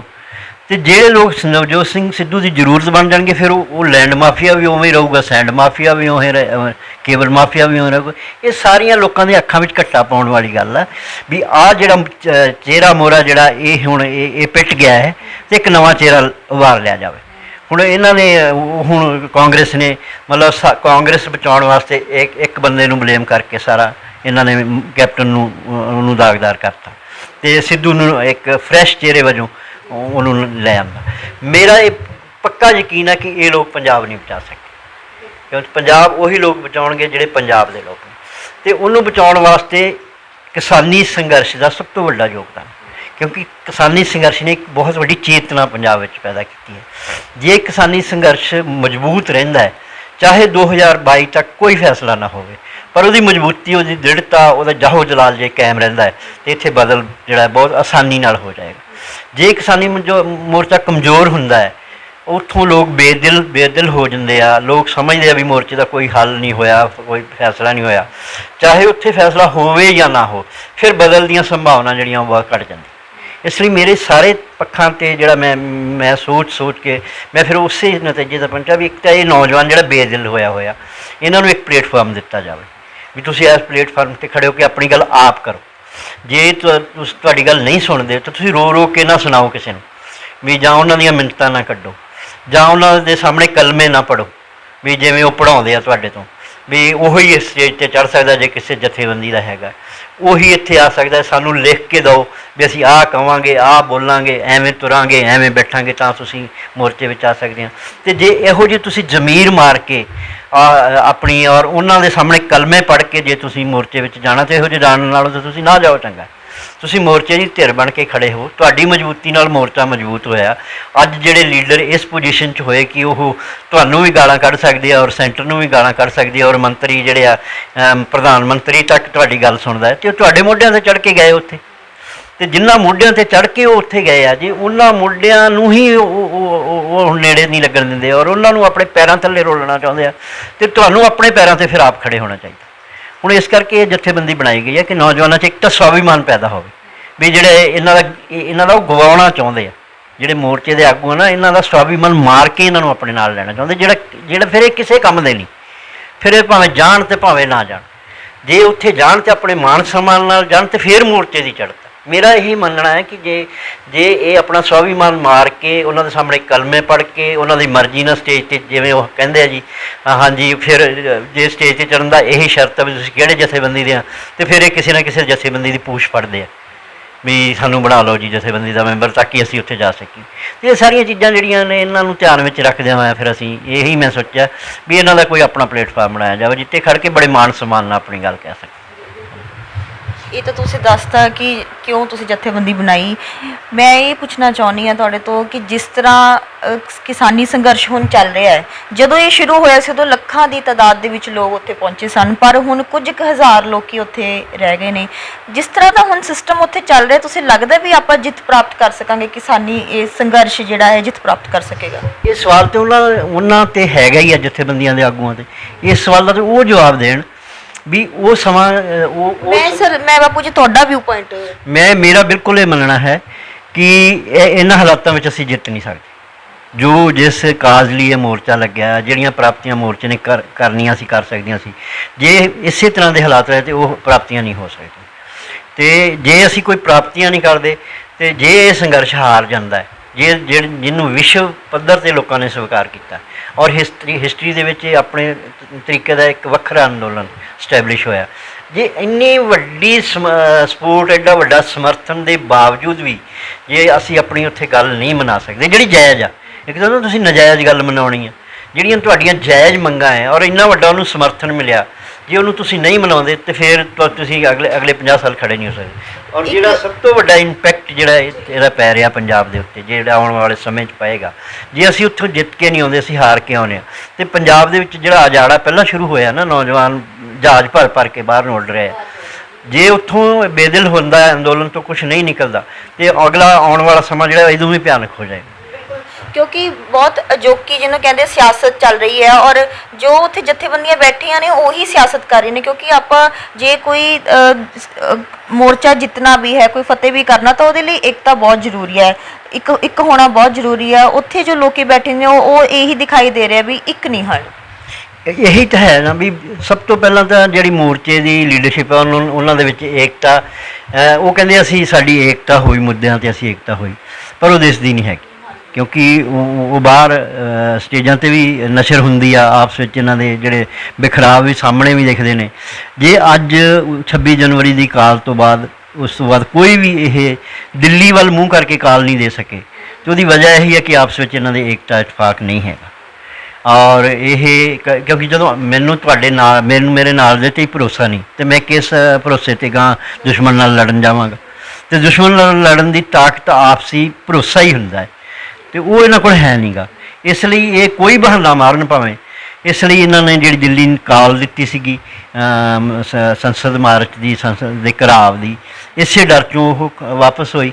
ਤੇ ਜਦੋਂ ਵਾਪਸ ਹੋਈ ਤੇ ਨੌਜਵਾਨਾਂ ਦਾ ਕਸੂਰ ਸਿਰਫ ਇੰਨਾ ਹੀ ਹੈ ਕਿ ਉਹਨਾਂ ਨੇ ਪੁੱਛਿਆ, ਇਹਨਾਂ ਨੂੰ ਪੁੱਛਣ ਦੀ ਕੋਸ਼ਿਸ਼ ਕੀਤੀ ਵੀ ਸਾਨੂੰ ਦੱਸਿਆ ਜਾਵੇ ਵੀ ਇਹ ਜਿਹੜੀ ਕਾਲ ਦਿੱਤੀ ਸੀ ਇਹ ਵਾਪਸ ਕਿਉਂ ਲਈ, ਬਜਾਏ ਇਸ ਦੇ ਕਿ ਉਹਨਾਂ ਦੀ ਤਸੱਲੀ ਕਰਾਉਂਦੇ, ਉਹਨਾਂ ਨੂੰ ਵਜ੍ਹਾ ਦੱਸਦੇ ਵੀ ਅਸੀਂ ਇਸ ਵਜ੍ਹਾ ਤੋਂ ਨਹੀਂ ਕਰਦੇ। ਚਾਹੇ ਨੌਜਵਾਨਾਂ ਦੇ ਸਿਰ ਗੱਲ ਸਿੱਟ ਦਿੰਦੇ ਵੀ ਸਾਨੂੰ ਤੁਹਾਡੇ 'ਤੇ ਨਹੀਂ ਯਕੀਨ ਹੈਗਾ ਵੀ ਜੇ ਅਸੀਂ ਦਿੱਲੀ ਵੱਲ ਨੂੰ ਮਾਰਚ ਕੀਤਾ ਤਾਂ ਤੁਸੀਂ ਕੋਈ ਅੱਗੇ ਵਰਗਾ ਇਹੋ ਜਿਹਾ ਸਟੈਪ ਜਿਹੜਾ ਸਰਕਾਰ ਨੂੰ ਰਾਸ ਆਉਂਦਾ ਹੋਵੇ, ਉਹ ਤੁਹਾਡੇ ਵਿੱਚੋਂ ਕੋਈ ਇਹੋ ਜਿਹਾ ਨੌਜਵਾਨ ਜਿਹੜਾ ਉਹ ਕੋਈ ਹਰਕਤ ਕਰਦੇ ਤੇ ਉਹਦੀ ਸਾਡੀ ਹਿੰਮਤ ਨਹੀਂ ਪੈਂਦੀ। ਇਹੀ ਗੱਲ ਕਹਿ ਦਿੰਦੇ ਨੌਜਵਾਨਾਂ ਨੂੰ, ਕੁਛ ਕਹਿੰਦੇ ਤਾਂ ਸਹੀ, ਪਰ ਕਹਿਣ ਦੀ ਬਜਾਏ ਉਹਨਾਂ ਦੇ ਸਾਹਮਣੇ ਉਹਨਾਂ ਨੂੰ ਇਹ ਕਹਿਣਾ ਵੀ ਤੁਸੀਂ ਹੁੰਦੇ ਕੌਣ ਹੋ ਸਾਨੂੰ ਪੁੱਛਣ ਵਾਲੇ, ਅਸੀਂ ਹੁਣ ਤੁਹਾਡੇ ਕਹਿਣ 'ਤੇ ਪ੍ਰੋਗਰਾਮ ਦੇਵਾਂਗੇ, ਸਾਡੇ ਤੋਂ ਤੁਸੀਂ ਬਾਂਹ ਮਰੋੜ ਕੇ ਪ੍ਰੋਗਰਾਮ ਲਓਗੇ। ਇਹ ਕੋਈ ਗੱਲਾਂ ਹੁੰਦੀਆਂ?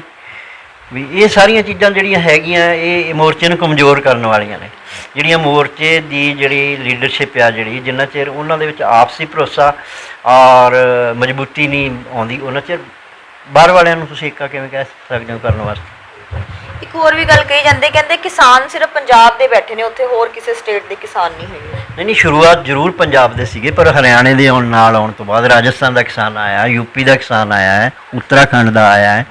ਠੀਕ ਹੈ, ਦੂਰ ਬਾਹਰ ਜਿਹੜੀਆਂ ਦੂਰ ਪ੍ਰੈਜ਼ੈਂਟਲੀ ਕਹਿ ਰਹੇ ਵੀ ਪ੍ਰੈਜ਼ੈਂਟਲੀ ਜੋ ਹੈ ਉਹ ਜਾਂ ਤਾਂ ਥੋੜੇ ਬਹੁਤੇ ਹਰਿਆਣੇ ਦੇ ਹੈ ਜਾਂ ਜ਼ਿਆਦਾਤਰ ਕਿਸਾਨ ਪੰਜਾਬ ਦੇ ਹਨ। ਤੇ ਫਿਰ ਉਹਦੀ ਵਜ੍ਹਾ ਤੇ ਮੈਂ ਤੁਹਾਨੂੰ ਦੱਸ ਹੀ ਰਿਹਾ ਵੀ 26 ਜਨਵਰੀ ਤੋਂ ਬਾਅਦ ਜੇ ਲੀਡਰਸ਼ਿਪ ਦਾ ਜਿਹੜਾ ਰਿਐਕਸ਼ਨ ਸੀਗਾ, ਹੁਣ ਤੁਸੀਂ ਦੇਖੋ 26 ਜਨਵਰੀ ਤੋਂ ਪਹਿਲਾਂ ਜਿਹੜੀ ਕਿਸਾਨ ਮੋਰਚੇ ਦੀ ਸਟੇਜ ਸੀਗੀ, ਕਿਹੜੀ ਜਥੇਬੰਦੀ ਆ ਦੇਸ਼ ਦੀ ਜਿਹਨੇ ਆਣ ਕੇ ਇਸ ਨੂੰ ਸਮਰਥਨ ਨਹੀਂ ਦਿੱਤਾ, ਚਾਹੇ ਉਹ ਰੇਲਵੇ ਦੀ ਹੋਵੇ, ਚਾਹੇ ਬਿਜਲੀ ਮਹਿਕਮੇ ਦੇ ਹੋਣ, ਜਾਂ ਟੀਚਰ ਯੂਨੀਅਨ ਹੋਵੇ, ਜਾਂ ਸਟੂਡੈਂਟ ਯੂਨੀਅਨ ਹੋਣ, ਕਿਹੜੀ ਯੂਨੀਅਨ ਹੈ ਜਿਹਨੇ ਆਣ ਕੇ ਇਹਨਾਂ ਨੂੰ ਸਮਰਥਨ ਨਹੀਂ ਦਿੱਤਾ।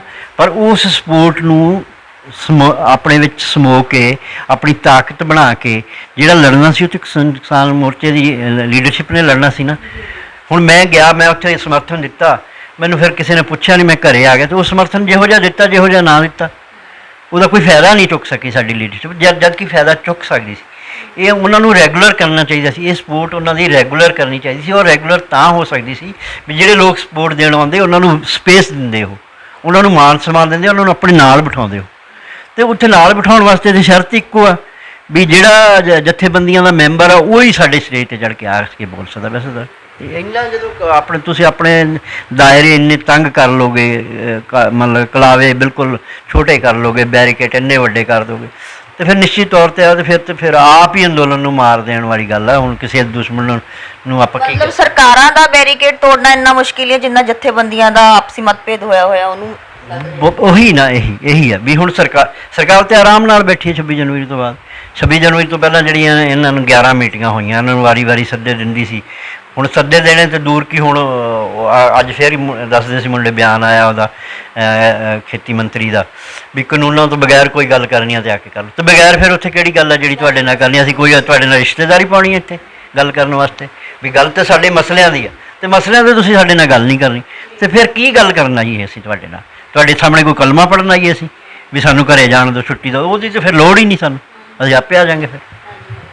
ਇੱਕ ਬਾਪੂ ਜੀ, ਤੁਸੀਂ ਦੀਪ ਸਿੱਧੂ ਤੇ ਲੱਖੇ ਸਿਧਾਣੇ ਦੇ ਤੁਸੀਂ ਉਹਨਾਂ ਦੀ ਹਿਮਾਇਤ ਕੀਤੀ ਸੀ ਕਾਫੀ, ਜਦੋਂ ਉਹਨਾਂ ਤੇ ਕੇਸ ਹੋਏ, ਉਹਨਾਂ ਨੂੰ ਜੇਲ੍ਹਾਂ ਦੇ ਵਿੱਚ ਭੇਜਿਆ ਗਿਆ।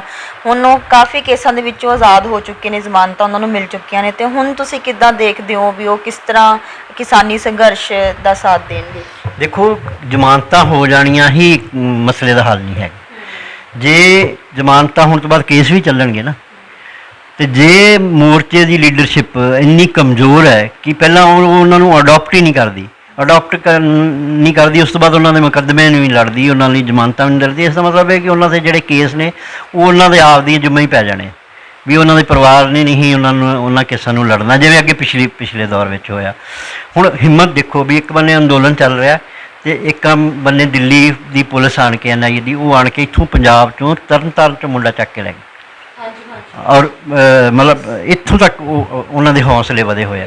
ਔਰ ਸਾਡੀ ਲੀਡਰਸ਼ਿਪ ਦੇ ਮੂੰਹ 'ਚ ਘੁੰਗਣੀਆਂ ਪਈਆਂ ਹੋਈਆਂ, ਮਤਲਬ ਇਹਨਾਂ ਨੇ ਇੱਕ ਸਟੇਟਮੈਂਟ ਤੱਕ ਨਹੀਂ ਦਿੱਤੀ ਵੀ ਤੁਹਾਡੀ ਜੇ ਤੁਸੀਂ ਸਾਡੇ ਬੱਚੇ ਚੁੱਕ ਕੇ ਜਾਓਗੇ ਤੇ ਅਸੀਂ ਫਿਰ ਤੁਹਾਡੇ ਨਾਲ ਕੀ ਕਰਾਂਗੇ। ਇਹ ਹੁਣ ਸਟੇਜ ਤੇ ਖੜ ਕੇ ਇਹ ਤੇ ਕਹਿੰਦੇ ਆ ਵੀ ਸਾਡੀ ਜਥੇਬੰਦੀ ਦੇ, ਕਿਉਂਕਿ ਜਥੇਬੰਦੀਆਂ ਦੇ ਆਗੂਆਂ ਦੇ ਖਿਲਾਫ ਵੀ ਕੇਸ ਨੇ, ਇਹ ਤੇ ਕਹਿੰਦੇ ਨੇ ਵੀ ਸਾਡੇ ਕਿਸੇ ਜਥੇਬੰਦੀ ਦੇ ਆਗੂ ਨੂੰ ਹੱਥ ਲਾ ਕੇ ਵਿਖਾਓ। ਫਿਰ ਸਾਰਾ ਮਾਮਲਾ ਜਥੇਬੰਦੀ ਦੇ ਆਗੂਆਂ ਤੱਕ ਹੀ ਸੀਮਿਤ ਰਹਿ ਗਿਆ। ਤੇ ਜਿਹੜੇ ਇਹ ਤੁਹਾਡੀ ਕਾਲ ਤੇ ਜਿਹੜੇ ਆਏ ਨੇ ਇਹ ਲਾਵਾਰਸ ਹੋ ਗਏ ਵੀ ਤੁਹਾਨੂੰ ਇਹ ਗੱਲ ਕਿਉਂ ਨਹੀਂ ਤੁਸੀਂ ਸਟੇਜ ਤੋਂ ਕਹੀ ਵੀ ਜੇ ਜਿਹੜੇ ਬੰਦਿਆਂ ਨੂੰ ਤੁਸੀਂ ਚੁੱਕ ਕੇ ਗਏ ਲੈ ਗਏ ਹੋ, ਜੇ ਇਹਨਾਂ ਨੂੰ 24 ਘੰਟਿਆਂ ਦੇ ਵਿੱਚ ਵਾਪਸ ਨਹੀਂ ਕਰਦੇ ਤੇ ਅਸੀਂ ਐਕਸ਼ਨ ਕਰਾਂਗੇ। ਤੇ ਫਿਰ ਕਿਸੇ ਦੀ ਹਿੰਮਤ ਪੈਂਦੀ? ਹਾਂਜੀ, ਪਰ ਇਹਨਾਂ ਨੂੰ ਆਪ ਵੀ ਤੇ ਹੁਣ ਭਰੋਸਾ ਨਹੀਂ ਨਾ ਲੱਗਦਾ ਵੀ ਜੋ ਕੁਝ ਅਸੀਂ ਲੋਕਾਂ ਨਾਲ ਕੀਤਾ ਹੈ, ਜੇ ਅਸੀਂ ਕੋਈ ਕਾਲ ਦਿੱਤੀ ਤੇ ਹੋ ਸਕਦਾ ਸਾਡੇ ਨਾਲ ਲੋਕ ਆਉਣ ਜਾਂ ਨਾ ਆਉਣ। ਹਾਂਜੀ, ਇਹ ਚੀਜ਼ ਤੁਸੀਂ ਜਿਹੜੀ ਕਿਸਾਨ ਜਥੇਬੰਦੀ ਉਗਰਾਹਾਂ ਹੈ ਜਾਂ ਰਾਜੇਵਾਲ ਹੈ, ਉਹਨਾਂ ਦੀ ਕਾਰਗੁਜ਼ਾਰੀ ਨੂੰ ਕਿਸ ਤਰ੍ਹਾਂ ਤੁਸੀਂ ਦੇਖਦੇ ਹੋ ਤੇ ਕਿੱਥੇ ਤੱਕ ਹੁਣ ਉਹਨਾਂ ਦਾ ਜੋ ਕਾਰਗੁਜ਼ਾਰੀ ਹੈ ਉਹ ਪਹੁੰਚੀ ਹੈ? ਮੈਨੂੰ ਤਾਂ ਕਿਉਂਕਿ ਮੈਂ ਜਥੇਬੰਦੀਆਂ ਦਾ ਇਹਨਾਂ ਦੇ ਜ਼ਿਆਦਾ ਜਾਣਦਾ ਨਹੀਂ ਗਾ ਵੀ ਇਹ ਕਿਵੇਂ ਦਾ, ਇਹਨਾਂ ਦਾ ਕਾਰਜਸ਼ੈਲੀ ਕੀ ਆ, ਪਰ ਮੈਂ ਹੁਣ ਜੋ ਮਹਿਸੂਸ ਕੀਤਾ ਵੀ ਇਹਨਾਂ ਦੇ ਕੈਡਰ ਦੇ ਵਿੱਚ ਜਿਹੜੇ ਲੋਕ ਨੇ ਉਹ ਨਿੱਜੀ ਗਰਜ਼ਾਂ ਕਰਕੇ ਇਹਨਾਂ ਦੇ ਨਾਲ ਨੇ, ਵੀ ਕੋਈ ਉਹਨਾਂ ਦੀ ਹੋਰ ਕੋਈ ਮੈਨੂੰ ਭਾਵਨਾ ਨਹੀਂ ਲੱਗਦੀ ਵੀ ਉਹ ਕਿਸਾਨ ਜਥੇਬੰਦੀ ਦੇ ਨਾਲ ਕਿਸੇ ਹੋਰ, ਕਿਉਂਕਿ ਬਹੁਤ ਸਾਰੇ ਲੋਕ ਇਹ ਨੇ ਜਿਨ੍ਹਾਂ ਨੂੰ ਬਿਜਲੀ ਦੇ ਬਿੱਲ ਤੁਸੀਂ ਨਹੀਂ ਦੇਣੇ ਜੀ, ਤੁਹਾਡੇ ਕੋਲ ਕੋਈ ਬਿਜਲੀ ਵਾਲਾ ਆਊਗਾ ਤਾਂ ਅਸੀਂ ਜ਼ਿੰਮੇਵਾਰ ਹਾਂ, ਠੀਕ ਹੈ। ਤੁਸੀਂ ਬੈਂਕਾਂ ਦਾ ਬਕਾਇਆ ਨਹੀਂ ਦੇਣਾ, ਤੁਹਾਡੇ ਕੋਲ ਕੋਈ ਬੈਂਕ ਦੀ ਕੁਰਕੀ ਕਰਨਾ ਆਊਗਾ, ਅਸੀਂ ਜ਼ਿੰਮੇਵਾਰ ਹਾਂ। ਤੁਸੀਂ ਆੜ੍ਹਤੀਏ ਦੇ ਪੈਸੇ ਨਹੀਂ ਦੇਣੇ, ਜੇ ਤੁਹਾਡੇ ਘਰ ਆੜ੍ਹਤੀਆ ਆਊਗਾ ਤਾਂ ਅਸੀਂ ਜ਼ਿੰਮੇਵਾਰ ਹਾਂ। ਪੱਠੇ ਮਜ਼ਦੂਰ ਵਾਲੇ ਆ ਜਿਹੜੇ, ਉਹਨਾਂ ਨੂੰ ਐਵੇਂ ਵਰਗਲਾ ਕੇ ਵੀ ਲੋਕਾਂ ਦੇ ਬਿਜ਼ਨਸ ਬੰਦ ਵੀ ਕਰਵਾਏ ਇਹਨਾਂ ਨੇ। ਆੜ੍ਹਤੀਏ ਬਹੁਤ ਸਾਰੇ ਆੜ੍ਹਤੀਏ ਮਾਲ ਵਿੱਚੋਂ ਭੱਜ ਕੇ ਇੱਥੇ ਤੁਹਾਡੇ ਮੋਹਾਲੀ ਆ ਕੇ ਬੈਠੇ ਆ, ਬਿਜ਼ਨਸ ਠੱਪ ਇਹਨਾਂ ਦੇ ਖਤਮ ਹੋਏ ਆ ਤੇ ਆਪ ਇਹ ਆੜ੍ਹਤੀਏ ਬਣ ਗਏ ਆ। ਜਿਹੜੇ ਕੱਲ੍ਹ ਅੰਦੋਲਨ ਤੋਂ ਸ਼ੁਰੂ ਹੋਏ, ਪਿੰਡ ਦੇ ਅੰਦੋਲਨ ਤੋਂ, ਅੱਜ ਉਹ ਆੜ੍ਹਤੀਏ ਵੀ ਨੇ, ਭੱਠਿਆਂ ਦੇ ਮਾਲਕ ਵੀ ਨੇ। ਤੇ ਇਹ ਸਾਰੀ ਜਿਹੜੀ ਇੰਨੀ ਤਰੱਕੀ ਜਿਹੜੀ ਹੋਈ ਦਾ ਬੂਮ ਆਇਆ ਜਿਹੜਾ ਲੀਡਰਸ਼ਿਪ ਦੇ ਲੀਡਰਾਂ ਦਾ, ਉਹ ਕਿੱਥੋਂ ਆਇਆ? ਉਹਦੀ ਵੀ ਤਾਂ ਕੋਈ ਜਾਂਚ ਹੋਣੀ ਚਾਹੀਦੀ ਹੈ। ਹੁਣ ਇਹਦੀ ਲੀਡਰਸ਼ਿਪ ਦਾ ਪਤਾ, ਮੈਂ ਜਿਹੜਾ ਸਭ ਤੋਂ ਵੱਡਾ ਦੁਖਾਂਤ ਮੈਂ ਸਮਝਦਾ ਵੀ ਜਿਵੇਂ ਮੈਂ ਲੀਡਰ ਬਣ ਗਿਆ ਕਿਸੇ ਜਥੇਬੰਦੀ ਦਾ ਤੇ ਮੇਰੇ ਮਰਨ ਤੋਂ ਬਾਅਦ ਹੀ ਉਹ ਜਥੇਬੰਦੀ ਦਾ ਕੋਈ ਹੋਰ ਲੀਡਰ ਬਣੂਗਾ। ਵੀ ਜੇ ਜੋਗਿੰਦਰ ਸਿੰਘ ਉਗਰਾਹਾਂ ਦੀ ਜਥੇਬੰਦੀ ਦਾ ਪ੍ਰਧਾਨ ਜੋਗਿੰਦਰ ਸਿੰਘ ਉਗਰਾਹਾਂ ਹੈ ਨਾ, ਤਾਂ ਕੋਈ ਉੱਥੇ ਹੋਰ ਸਿਸਟਮ ਨਹੀਂ ਹੈਗਾ ਵੀ ਇਹਦੀ ਕੋਈ ਚੋਣ ਹੋਊਗੀ ਜਾਂ ਚੋਣ ਦੇ ਵਿੱਚੋਂ ਨਿਕਲ ਕੇ ਆਊਗਾ, ਜਾਂ ਜਿਹੜਾ ਆਗੂ ਆ ਇਹ ਇਸ ਨੂੰ 5 ਸਾਲਾਂ ਦੀ ਟਰਮ ਆ ਜਾਂ 2 ਸਾਲਾਂ ਦੀ ਟਰਮ ਆ ਉਹ ਤੋਂ ਬਦਲੇਗਾ, ਹੈ ਹੀ ਨਹੀਂ ਐਸਾ ਕੋਈ ਸਿਸਟਮ। ਮਤਲਬ ਇੱਕ ਤਰ੍ਹਾਂ ਦਾ ਜਿਵੇਂ ਨਾ ਮਤਲਬ ਕੋਈ ਗਰੋਹ ਚਲਾਉਣਾ ਹੁੰਦਾ, ਐਵੇਂ ਚਲਾਉਂਦਾ ਇਹ ਚੀਜ਼ਾਂ। ਜਥੇਬੰਦੀ ਤੁਸੀਂ ਨਵੀਂ ਬਣਾਈ ਹੈ ਤੇ ਜੇ ਤੁਹਾਨੂੰ ਪੰਜਾਬ ਦੇ ਲੋਕ ਚਾਹਣ ਵੀ ਤੁਸੀਂ ਅੱਗੇ ਆਓ, ਲੀਡਰ ਬਣੋ ਤੁਸੀਂ, ਤਾਂ ਕਿ ਤੁਹਾਨੂੰ ਇਹ ਐਕਸੈਪਟੇਬਲ ਹੈ? ਦੇਖੋ, ਮੈਂ ਨਾ ਤਾਂ ਪੰਜਾਬ ਦਾ ਲੀਡਰ ਬਣਨ ਵਾਸਤੇ ਆਇਆ, ਨਾ ਮੇਰੇ 'ਚ ਕੋਈ ਇਹੋ ਜਿਹੀ ਹੈਗੀ ਚਾਹਤ ਹੈਗੀ ਹੈ। ਜੇ ਮੈਂ ਪੰਜਾਬ ਦਾ ਲੀਡਰ ਬਣਨਾ ਹੋਇਆ ਹੁੰਦਾ ਤਾਂ ਮੈਂ ਤਾਂ 40 ਸਾਲ ਤੋਂ ਲੜ ਹੀ ਰਿਹਾ ਨਾ। ਤੇ ਮੇਰੇ ਨਾਲ ਦੇ ਹੀ ਨਹੀਂ ਆ ਸਾਰੇ ਲੀਡਰ ਜਿਹੜੇ ਨੇ, ਅਕਾਲੀ ਦਲ ਬਾਦਲ ਦੇ ਮੈਜੋਰਟੀ ਜਿਹੜੇ ਮਿਨਿਸਟਰ ਨੇ ਇਹ ਮੇਰੇ ਨਾਲ ਦੇ ਨੇ। ਕਿਉਂਕਿ ਇੱਕ ਦੌਰ ਸੀਗਾ ਬਲੂ ਸਟਾਰ ਆਪਰੇਸ਼ਨ ਤੋਂ ਬਾਅਦ ਜਿਹੜੀ ਸਾਰੀ ਰਾਜਨੀਤੀ ਦੀ, ਪੰਜਾਬ ਦੀ ਰਾਜਨੀਤੀ ਦਾ ਫੋਕਸ ਰੋਡੇ ਪਿੰਡ 'ਤੇ ਹੋ ਗਿਆ ਸੀ, ਬਾਬਾ ਜੋਗਿੰਦਰ ਸਿੰਘ ਦੇ ਪਰਿਵਾਰ 'ਤੇ ਹੋ ਗਿਆ, ਸੰਤ ਜਰਨੈਲ ਸਿੰਘ ਦੇ ਪਰਿਵਾਰ 'ਤੇ ਹੋ ਗਿਆ। ਉੱਥੋਂ ਹੀ ਸਾਰੇ ਨਿਕਲ ਕੇ ਆਏ ਆ। 1999 ਦੀਆਂ ਚੋਣਾਂ ਦੇ ਵਿੱਚ ਜਿਹੜੇ ਸਟੈਬਲਿਸ਼ ਧਿਰਾਂ ਜਿਹੜੀਆਂ ਅਕਾਲੀ ਦਲ ਆ, ਇਹਨਾਂ ਸਾਰਿਆਂ ਦੀਆਂ ਜ਼ਮਾਨਤਾਂ ਜ਼ਬਤ ਹੋਈਆਂ। ਕਿਉਂਕਿ ਜੇ ਮੈਂ ਉਸ ਜਿੱਥੋਂ ਇਹ ਸਾਰੀ ਲੀਡਰਸ਼ਿਪ ਨਿਕਲ ਕੇ ਆਈ ਹੈ, ਮੈਂ ਬਾਬਾ ਜੋਗਿੰਦਰ ਸਿੰਘ ਦਾ ਪਰਸਨਲ ਸੈਕਟਰੀ ਦੇ ਤੌਰ 'ਤੇ ਕੰਮ ਕੀਤਾ। ਮੈਂ ਫਾਊਂਡਰ ਮੈਂਬਰ ਹਾਂ ਉਸ ਜਿਹੜੀ ਸੰਯੁਕਤ ਅਕਾਲੀ ਦਲ ਬਣਿਆ, ਜਿਸ ਦਾ ਮਾਨ ਸਿਮਰਨਜੀਤ ਸਿੰਘ ਪ੍ਰਧਾਨ ਬਣਿਆ, ਉਹਦਾ ਮੈਂ ਯੂਪੀ ਸਟੇਟ ਦਾ 10 ਸਾਲ ਪ੍ਰੈਜ਼ੀਡੈਂਟ ਰਿਹਾ। ਮੈਨੂੰ ਕੋਈ ਪ੍ਰੋਬਲਮ ਨਹੀਂ ਸੀਗੀ ਵੀ ਜੇ ਮੈਂ ਬੜੇ ਈਜ਼ੀਲੀ ਮੈਂ ਬਾਦਲ ਅਕਾਲੀ ਦਲ ਨਾਲ ਰਾਜਨੀਤੀ ਕਰ ਸਕਦਾ ਸੀ, ਮੈਂ ਵੀ ਉਹਦੇ ਵਿੱਚ ਸਭ ਕੁਝ ਲੈ ਸਕਦਾ ਸੀ। ਪਰ ਮੇਰਾ ਇਹ ਮਕਸਦ ਹੀ ਨਹੀਂ ਹੈਗਾ। ਮੈਂ ਤਾਂ ਲੜਨ ਆਇਆ, ਪੰਜਾਬ ਬਚਾਉਣ ਆਇਆ। ਜਿੱਦਣ ਅਸੀਂ ਘਰੋਂ ਆਏ ਸੀ, ਅਸੀਂ ਕੋਈ ਮੰਤਰੀ ਬਣਨ ਜਾਂ ਲੀਡਰ ਬਣਨ ਥੋੜ੍ਹੀ ਆਏ ਸੀ। ਸਾਡੇ ਸਾਹਮਣੇ ਤਾਂ ਇੱਕ ਚੁਣੌਤੀ ਆ ਗਈ ਸੀਗੀ ਕਿ ਪੰਜਾਬ ਜਿਹੜਾ ਇਹ ਹੁਣ ਜਿਹੜਾ ਇਕੱਲਾ ਪੰਜਾਬ ਨਹੀਂ, ਅੱਜ ਤਾਂ ਆਪਾਂ ਦੇਖਦੇ ਹਾਂ ਵੀ ਜਿਹੜੇ ਅਨੰਦਪੁਰ ਦੇ ਮਤੇ ਨੂੰ ਇੱਕ ਧਾਰਮਿਕ ਰੰਗਤ ਦੇ ਕੇ ਪੂਰੇ ਦੇਸ਼ ਵਿੱਚ ਅਨੰਦਪੁਰ ਦਾ ਮਤਾ ਵੱਖਵਾਦੀ ਕਹਿ ਕੇ ਭੰਡਿਆ ਗਿਆ। ਅੱਜ ਸਾਰੀਆਂ ਸਟੇਟਾਂ ਵੱਧ ਅਧਿਕਾਰ ਮੰਗਦੀਆਂ, ਵੱਧ ਅਧਿਕਾਰ ਨਹੀਂ ਆਪਣੇ ਅਧਿਕਾਰ ਮੰਗਦੀਆਂ। ਉਹਨਾਂ ਨੂੰ ਇਹ ਵੱਧ ਅਧਿਕਾਰ ਕਹਿਣਾ ਵੀ ਗਲਤ ਗੱਲ, ਕਿਉਂਕਿ ਇਹ ਫੈਡਰਲ ਸਿਸਟਮ ਦੇ ਤਹਿਤ ਇਹ ਦੇਸ਼ ਇਕੱਠਾ ਹੋਇਆ। 650 ਰਿਆਸਤਾਂ ਇਕੱਠੀਆਂ ਕਰਕੇ ਦੇਸ਼ ਬਣਾਇਆ ਗਿਆ। ਦੇਸ਼ ਤੇ ਹੈ ਹੀ ਨਹੀਂ, ਇਹ ਸੰਘ ਆ। ਸੰਘ ਦੇ ਵਿੱਚ ਜਿਹੜੀਆਂ ਰਿਆਸਤਾਂ ਇਕੱਠੀਆਂ ਕੀਤੀਆਂ, ਉਹਨਾਂ ਦੇ ਕੋਈ ਅਧਿਕਾਰ ਸੀਗੇ ਜਿਹੜੇ ਸੰਵਿਧਾਨ ਦੇ ਵਿੱਚ ਦਰਜ ਸੀਗੇ। ਹੁਣ ਸੰਵਿਧਾਨ ਦੇ ਵਿੱਚ ਸਾਡੇ ਮਤਲਬ 17 ਸਾਲਾਂ ਦੇ ਵਿੱਚ ਮੇਰੇ ਖਿਆਲ 150 ਤੋਂ ਵੱਧ ਤਾਂ ਸੰਸ਼ੋਧਨ ਹੀ ਹੋ ਚੁੱਕੇ ਨੇ। ਮਤਲਬ ਅਮਰੀਕਾ, ਇੰਗਲੈਂਡ ਵਰਗੇ ਸੰਵਿਧਾਨ ਤੁਸੀਂ ਵੇਖ ਲਓ, ਉਹ ਸਾਡੇ ਤੋਂ ਕਿੰਨੇ ਪੁਰਾਣੇ ਨੇ।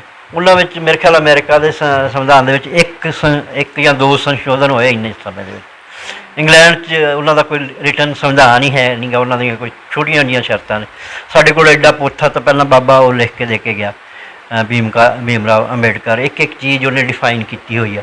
ਉਸ ਤੋਂ ਬਾਅਦ ਜਿਹੜੇ ਆ 100 ਤੋਂ ਵੱਧ ਜਿਹੜੇ ਸੰਸ਼ੋਧਨ ਹੋਏ ਆ ਨਾ, ਉਹ ਸਾਰਾ ਕੁਝ ਖੋਹਣ ਲਈ ਹੋਏ, ਵੀ ਦੇਸ਼ ਦੇ ਲੋਕਾਂ ਦੇ ਹੱਕਾਂ 'ਤੇ ਡਾਕੇ ਆਏ ਸਾਰੇ ਜਿਹੜੇ ਸੰਸ਼ੋਧਨ ਨੇ। ਸਾਰੀਆਂ ਪਾਵਰਾਂ ਜਿਹੜੀਆਂ ਉਹ ਕਿਵੇਂ ਇੱਕ ਥਾਂ 'ਤੇ ਇਕੱਠੀਆਂ ਕੀਤੀਆਂ ਜਾਣ। ਪਹਿਲਾਂ ਕਾਂਗਰਸ ਇਸੇ ਰਾਹ 'ਤੇ ਸੀ, ਉਹ ਆਪਣੇ ਤਰੀਕੇ ਨਾਲ ਕਰਦੀ, ਉਹ ਥੋੜ੍ਹੀ ਪਰਦੇਦਾਰੀ ਰੱਖਦੀ ਸੀ। ਜਾਂ ਉਦੋਂ ਆਪਾਂ ਕਹਿ ਲਈਏ ਵੀ ਲੋਕਾਂ ਕੋਲ ਐਸੀ ਜਿਹੜੀ ਪੋਲੀਟੀਕਲ ਸਮਝ ਵੀ ਹੈ ਨਹੀਂ ਸੀ, ਜਦੋਂ ਕਾਂਗਰਸੀ ਰਾਜ ਕਰਦੇ ਸੀ ਉਹ ਈਜ਼ੀਲੀ ਕਰ ਜਾਂਦੇ ਸੀ।